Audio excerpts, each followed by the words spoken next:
సమస్యలు ఉన్నటువంటి వారికి కొన్ని ఇబ్బందులు అయితే ఎదుర్కోవాల్సినటువంటి సందర్భాలు అయితే ఉంటాయి. తగు విశ్రాంతి తీసుకోవాలి. మంచి మందులను కూడా సేకరించాల్సి ఉంటుంది. మరియు ఈ రోజు రాశి వారు మరి అనేక మంచి ఫలితాలను పొందటానికి దాన ధర్మాలు తప్పకుండా చేయాల్సి ఉంటుంది. జీవితంలో మంచి మార్పులు సంభవిస్తాయి. ఇక అదృష్టము మీ దారికి వస్తుంది. మీ తల్లిదండ్రుల పూర్తి మద్దతు అయితే మీకు లభిస్తుంది.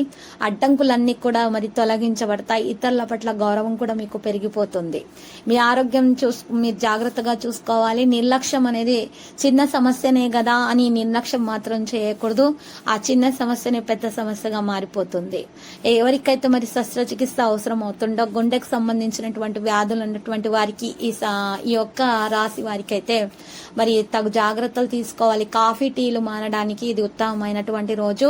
ఒకవేళ కాఫీ టీలు గనక అధికముగా సేకరించినట్లయితే గనక మరి అనవసరముగా అనారోగ్య సమస్య అనేది పెరిగిపోతుంది. జాగ్రత్త వహించండి. ఇక ఈ రోజు మీరు మాత్రం ప్రియమైన వారితోటి గడపడం ద్వారా సంతోషంగా ఉంటారు. ప్రేమికులకు శుభదినముగా ఉంటుంది. మీరు ప్రయత్నాలను మీరు ఫలాలను పొందబోతున్నారు. ఇన్ని రోజులుగా చేసిన కృషి ఫలించబోతుంది. ఒక ముఖ్యమైన వ్యక్తి నుండి మీరు ఒక మంచి సలహా సంప్రదింపులు పొందడం ద్వారా మీకు చాలా ప్రయోజనం అనేది పొందడం అనేది ఈ రోజు సంభవం అవుతుంది. ఈ రోజు ఈ రాశి వారికి లక్కీ సంఖ్య 24, లక్కీ కలర్ నారింజ.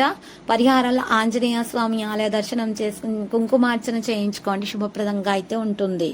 ప్రతిరోజు ఈ విధంగా రాశి ఫలాలు తెలుసుకోవడానికి వీడియోని తప్పకుండా లైక్ చేయండి. క్రింద కనిపిస్తున్న రెడ్ కలర్ సబ్స్క్రైబ్ బటన్ ని తప్పకుండా క్లిక్ చేయండి. లైక్ మరియు సబ్స్క్రైబ్ చేసిన వారికి ఈ రోజు ఏదో ఒక శుభవార్త వినాలని నేను దేవుణ్ణి ప్రార్థిస్తున్నాను. Thank you for watching this video.